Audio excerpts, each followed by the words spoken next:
Hola chicos, hoy vamos a hablar un poquito sobre la electricidad y los materiales. Imagínense que en el curso todos se ponen formando un círculo y todos tienen una pelota de tenis en la mano.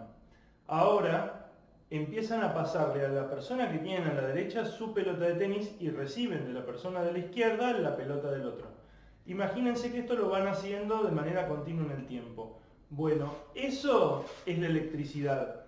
La electricidad nosotros la vamos a entender como un flujo de electrones a través de los átomos que componen a un circuito. Imagínense que yo acá tengo una pila. La pila, como siempre, tiene dos bornes, un borne negativo y uno positivo. Del negativo se va a generar un flujo de electrones, va a recorrer todo el circuito. Esto es una lamparita, espero que se entienda. Y después va a continuar el flujo de electrones hasta este lado. Es importante tener en cuenta que todo el tiempo los átomos están recibiendo y dando electrones. No es que hay un átomo que se queda sin electrones. Imagínense de vuelta en el juego que habíamos planteado, que un compañero no se está quedando de golpe con todas las pelotas, sino que van pasando de manera de que a través del tiempo todos siempre tengan una. Eso es lo que nosotros vamos a entender por electricidad. Pero hay algunas cosas que tenemos que tener en cuenta que vuelven todo un poquito más complejo. Hay tres magnitudes importantes en la electricidad. Una es la intensidad, otra es el voltaje y la tercera es la resistencia. Con el ejemplo que yo di todavía no se nota muy claro qué es cada una. Vamos a darle otra comparación por ahí interesante. Ahora vamos a pensar la electricidad como el agua. Acá en la Tierra, en todos lados, el agua fluye del punto más alto al más bajo, por la acción obviamente de la gravedad. Digamos que va por donde le es, entre comillas, más fácil fluir. Si yo lo quiero comparar con la electricidad, pasa exactamente lo mismo. La electricidad va por aquellos materiales que son mejores conductores, que conducen mejor la electricidad. Por ejemplo, el cobre. Si yo tengo una instalación eléctrica, yo tengo un montón de cables que van a tener cobre en su interior, que van a ser los encargados de permitir ese flujo de electrones. Y no pasan de la misma manera a través de la aislación, digamos. Si yo uso cinta aislante, ese material no va a ser buen conductor. Vamos a decir que le va a oponer o le va a dar una resistencia, digamos. Se resiste al paso de los electrones. Esta sería la resistencia. ¿Ok? Por otro lado, el voltaje lo podemos pensar como la diferencia de alturas en nuestra imagen, digamos, mental o en nuestra analogía con el agua. Si yo tengo una corriente de agua y uno de los puntos, digamos, el punto del que se origina es muy alto, no sé, una montaña, el agua después en los ríos va a tener más velocidad, van a ser los famosos rápidos de montaña, digamos. Bueno, acá pasa lo mismo con la electricidad. Si yo de golpe tengo un punto, esto lo vamos a ver con detalle y a través del tiempo, ¿no? Yo quiero aprovechar más que nada, como hoy hay un video de este tema, quiero meter muchos temas juntos, pero no se preocupen porque esto lo vamos a ir viendo gradualmente. Si yo tengo una batería, una pila o una fuente de electricidad, digamos, en la que los potenciales, o sea, un lugar que es negativo y el lugar que es positivo son muy distintos, lo que yo estoy haciendo es subir el voltaje. De vuelta, en nuestro ejemplo con el agua, es tener un punto muy alto y otro muy bajo, y el agua obviamente quiere ir hacia el más bajo. En cambio, si yo tuviera dos puntos que están más o menos a la misma altura, no sé, un río, un arroyo de llanura, digamos, el agua fluye, obviamente siempre del lugar más alto al más bajo, pero lo hace con menos velocidad porque hay menos diferencia en las alturas. Yo puedo pensar en la resistencia en el ejemplo del río, bueno, como un río en el que hay pocos obstáculos o uno que tiene mucha vegetación, juncos y cosas que tiendan a frenar el flujo del agua. Lo puedo seguir comparando con la electricidad. Estas tres magnitudes nosotros las vamos a ver en detalle más adelante.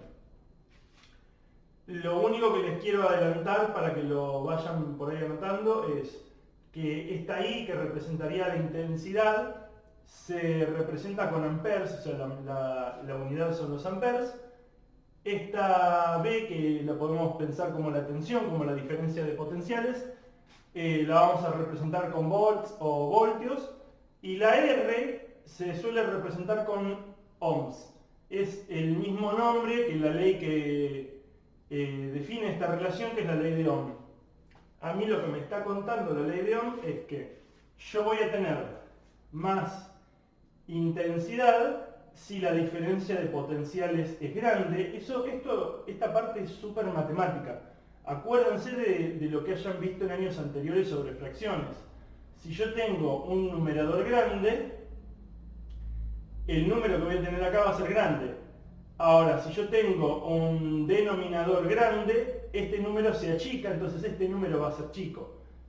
Recuerden que el de abajo está dividiendo. Dividir algo por un número muy grande hace que el resultado sea menor, y dividir algo por un número muy chico hace que el resultado sea mayor. Así que si la resistencia es muy pequeña, este número se hace grande. Si la resistencia es muy grande, si el lugar por donde debe transitar la electricidad es tiene mucha resistencia, le pone mucha resistencia, en ese caso la intensidad va a ser menor. Y si el voltaje es muy grande, la diferencia de potenciales, o de vuelta comparándolo con el agua, la diferencia de alturas es muy grande, en ese caso la intensidad va a ser mayor. Es como, no es una buena palabra, pero, o sea, no define esta situación, pero imagínenlo que está pasando como a más presión por ahí, o sea, como concepto, no como la presión en el sentido físico-químico que vimos nosotros, ¿no? Pero lo que ocurre es eso, que pasa con más intensidad. Bien.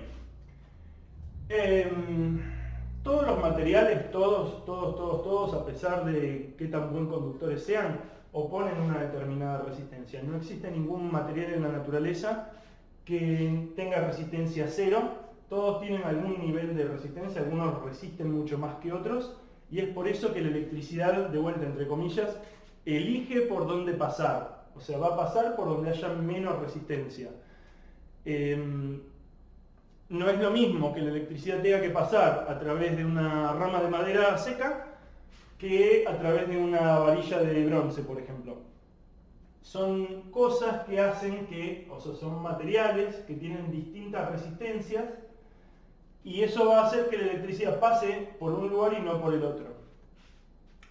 En las instalaciones eléctricas domiciliarias hay un elemento de seguridad que es la descarga a tierra. Es básicamente una jabalina que se clava en la tierra, queda enterrada, y la función que cumple es que en caso de que algún artefacto o electrodoméstico, como por ejemplo la heladera, pueda tener un desperfecto y la parte exterior, que suele ser de metal, quede en contacto con la corriente, redirige la electricidad hacia la tierra y yo no me electrocuto al tocarla, porque ¿qué pasa? Esto es algo que todavía no dije, que tengo para anotar. La tierra nosotros la vamos a considerar como algo súper positivo. La electricidad quiere, siempre que pueda, quiere ir a la tierra. Cuando yo tengo la heladera, por ejemplo, la heladera suele tener unas patitas de goma, suele tener una aislación, pero el resto suele ser de metal. No soy muy bueno dibujando, pido disculpas de antemano. Cuando yo voy a tocar la heladera, quedé un poco lejos, bueno, tengo un superbrazo.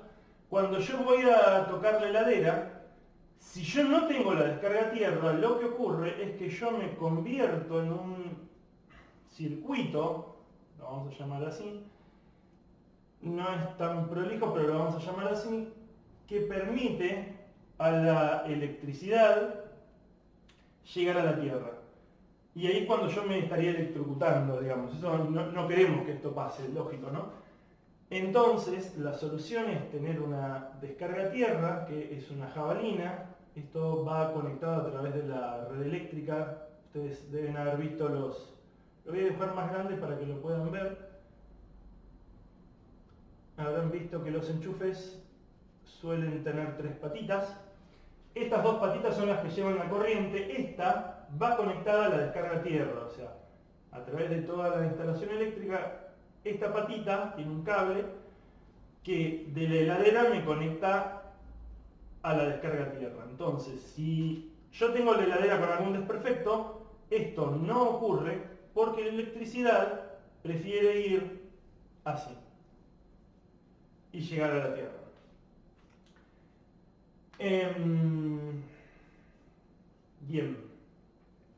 Bien.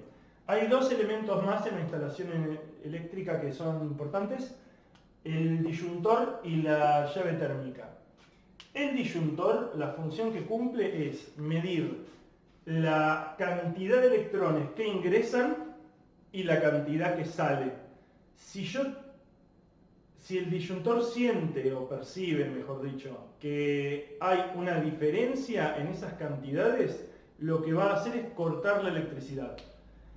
Eso también me protege a mí, porque si yo me estuviera electrocutando o estuviera corriendo electricidad en esta dirección, no va a estar entrando y saliendo la misma cantidad de electricidad. En ese caso, el disyuntor corta la luz. La segunda cosa que había mencionado es la llave térmica. La llave térmica, en realidad, lo que hace es cortar la electricidad cuando se alcanza una determinada temperatura. ¿Por qué? Los electrones al pasar producen una especie de rozamiento. No es exactamente rozamiento como lo que entendemos nosotros, como por ejemplo cuando yo hago esto en la pared y mi mano se calienta. No es exactamente lo mismo, pero produce calor de la misma manera que el rozamiento. Y lo que va a pasar es esto. Imagínense ahora otra situación en la que yo tengo la heladera que hace una cosa que se llama cortocircuito. Quiere decir que la electricidad no pasa a través del motor y hace funcionar toda la heladera, sino que 2 cables quedan tocándose. En ese caso lo que ocurre es que la electricidad puede pasar con, digamos, una fuerza mucho mayor porque la resistencia se reduce muchísimo. No desaparece totalmente, pero se reduce muchísimo. Al reducirse muchísimo, aumenta mucho la intensidad. Esto es lo que habíamos hablado hace un ratito. Aumenta muchísimo la intensidad y eso va a hacer que los cables se calienten mucho y se derrita toda la instalación que tiene. Eso puede quemar toda la instalación de una casa. Para evitar que pase eso, que se arruinen todos los electrodomésticos que estén funcionando en ese momento y que se me derritan todos los cables dentro de las paredes, con la consecuencia, digamos, de tener que hacer toda la instalación de vuelta, salta la llave térmica y todo esto queda protegido. Fíjense que el disyuntor y la llave térmica cumplen funciones distintas, porque yo puedo tener en una casa una llave térmica y que mis electrodomésticos estén protegidos, pero yo me puedo electrocutar tranquilamente. En cambio, puedo tener un disyuntor pero no tener una llave térmica, no electrocutarme yo, pero sí un cortocircuito que se me funda toda la instalación eléctrica. Fíjense entonces que estas 3 cosas son indispensables. La descarga a tierra, muchas personas dicen, bueno, si hay disyuntor no es necesaria. Eso no es del todo cierto, porque si yo tengo un disyuntor, habíamos dicho que el disyuntor corta cuando hay una diferencia en la cantidad de electrones que entra y que sale. Lo vamos a entender así nosotros. Si pasa eso, pasa porque yo estoy haciendo el puente a tierra, digamos. Yo estoy haciendo la descarga a la tierra. Entonces la patada me la estoy llevando. Por más que no me quede pegado, no me quede conectado, digamos, a la corriente, de todos modos me voy a llevar una patada eléctrica. Que con la descarga a tierra yo lo evito eso. Esas 3 cosas deberían estar siempre en las instalaciones para seguridad de la instalación y del usuario, de nosotros. Bien, no me quiero estirar mucho más. Lo único que quiero contar es que nosotros en todos los artefactos que tenemos, digamos, todas las cosas que nosotros conectamos a la electricidad, oponen una resistencia. Esta lamparita en este circuito que yo tengo vendría a ser la resistencia. A la electricidad le cuesta, es una lamparita incandescente, ahora no se fabrican más, pero bueno, es bastante práctico para explicarlo. Esta lamparita incandescente tiene un filamento muy finito por el que va a pasar electricidad y al ser tan finito se va a calentar y al calentar se va a emitir luz. Se va a calentar mucho, obviamente. Esta lamparita le está produciendo al circuito una resistencia. Si yo saco la lamparita, la electricidad puede pasar con más facilidad, puede pasar con más intensidad porque de vuelta yo estoy achicando la resistencia. Otra cosa que puedo hacer es aumentar el voltaje. Supónganse que esta era una pila, no sé, invento un número de 3 volts. Bueno, si yo la cambio por una de 9, la electricidad va a pasar con más intensidad justamente porque yo subí el voltaje. Esta introducción es más o menos un comienzo a todo lo que me gustaría que viéramos de electricidad. Hay cosas que son bastante teóricas y tienen una función, una utilidad, digamos, desde la teoría, o bueno, también sirve para hacer muchos cálculos, ¿no?, de muchas cosas, pero es un poco más teórico, y hay otras cosas que son muy prácticas y que de hecho inclusive a uno le pueden llegar a salvar la vida saberlas. Lo último que me gustaría contar es que se suele clasificar a los materiales en conductores y aislantes. Conductores son muchos metales, aislantes pueden ser la madera, pueden ser todo lo que son los plásticos, los materiales de goma, los neumáticos, por ejemplo, de los autos son un aislante, la cinta aisladora. Bueno, hay un sinfín de materiales que son aislantes y muchos son usados, digamos, dentro de las instalaciones justamente para esto, para proteger a las personas. Habrán notado que las luces las encienden apretando una tecla de plástico y no de metal. Eso es justamente para protegerlos a ustedes. Y habrán notado que todos los cables de electricidad no tienen, no sé, plástico en su interior, sino que tienen una aleación de metales para poder conducir la electricidad. Bueno, espero que les haya resultado lo más claro posible. Cualquier cosa me pueden escribir. Gracias.